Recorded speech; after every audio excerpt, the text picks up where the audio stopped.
Lecture 4, Segment 1, Creating Isometric Sketches Using Orthographic Views but with Curvature. Remember last time we worked very hard to create this view here, and we did that from its three principal orthographic views. We're going to do the same thing again today, only this time we're going to have a little bit of curvature thrown in, and this has an interesting problem.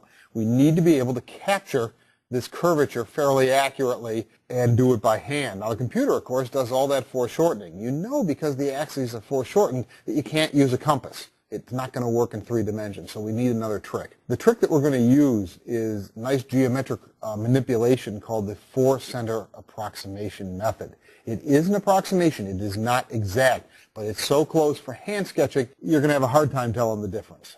You wouldn't use it in a professional drafting technique per se, but for doing something like what we're going to do here, I think it would be just fine. And remember, we can't dimension off of isometric views anyway, so there's really no real harm in using this just for our hand sketching. It's a nice technique, it's fairly easy to explain, and it gives you decent looking circles and arcs in isometric views, because if you just try to blow them in by hand, you'll just make a mess of it. And I think you'll see that this will come out fairly nicely. So let's take a look, shall we? What we're going to do is, just as we did before, we're going to count our overall size so we can build a little box in our isometric paper. I've already done that. X happens to be 8, 10 for Z, 12 for Y. So 12 by 8 by 10. And I've already gone ahead and created that for you. You may want to pause and build your own if you're following along with me. And I've built that box. And somehow we're going to fit that solid into the box here. And we can see that we have an enormous amount of curvature to deal with. So we really have to right away ask ourselves, how do we draw it? Well, you start by building a template of your circles and arcs. And let me show you that right now. Take a separate piece of paper, and you can see I've built a template here for my top arc. And I've already built one for my other arc. It doesn't look very good, but it's a template. Well, how do I do that? Well, here, let me show you how. Let's do this circle. This circle's in the right view. It's of diameter 6. These are radius 5. This is a diameter of 6. So to draw a circle, and an arc, of course, is just a piece of the circle. So if you draw the whole circle, you can always get the pieces of arc you need to do the job.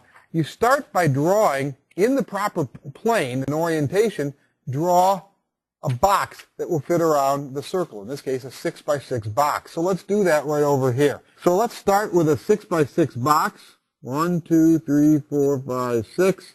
1, 2, 3, 4, 5, 6. 1, 2, 3, 4, 5, 6, and 6 to close.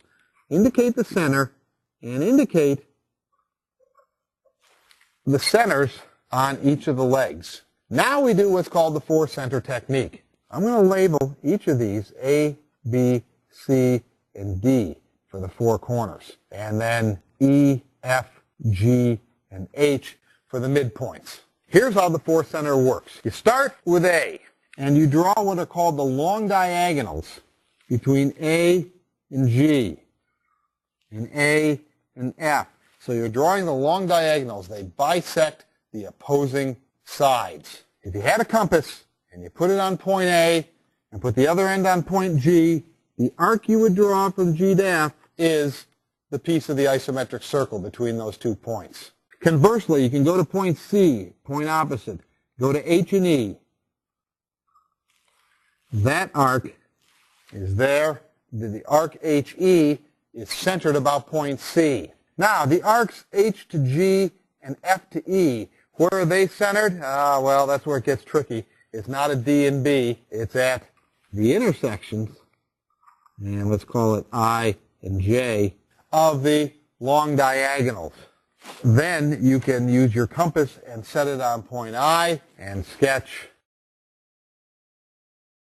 your arc, and also at point J, and sketch the remaining arc, and you have made a reasonably decent shot at an isometric circle.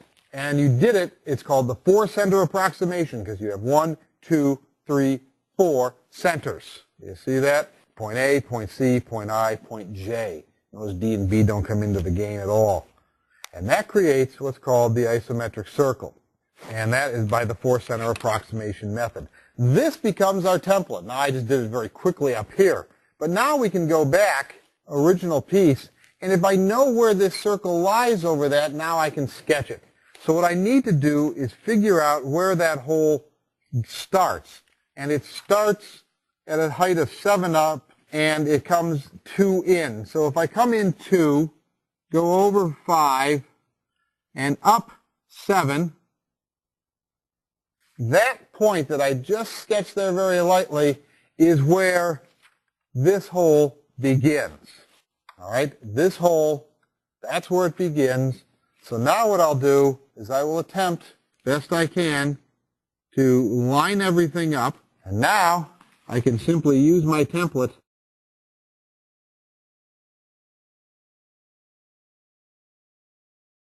and create my circle. And likewise, I can use my other templates.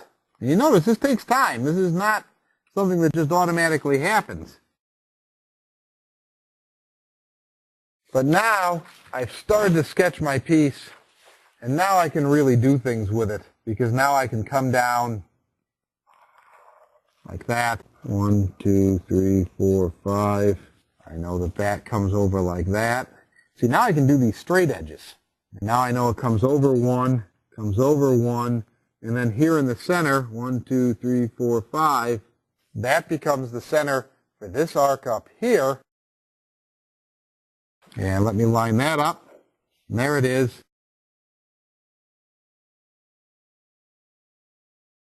Like that. I can move down to, because that then forms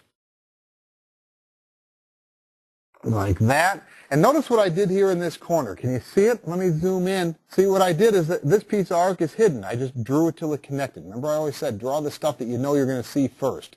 Then you can go and do the rest. Now I can come up my proper height here. 1, 2, 3, 4, 5, 6, 7. With a straight line. And then I know if I go over 5, 1, 2, 3, 4, 5, right at that point will be the center for the back arc. And all I need to do is get my remaining template. And again, notice that I just draw it till it touches. So I just use the template, and let me zoom out, and there's my part. And that doesn't look half bad. I mean, it's not great, but you try doing it with a felt tip pen. So, or better yet, don't do it with a felt tip pen, because you're not supposed to. You should be using a nice pencil. But you'll notice that this template technique works really well. I mean, that doesn't look bad.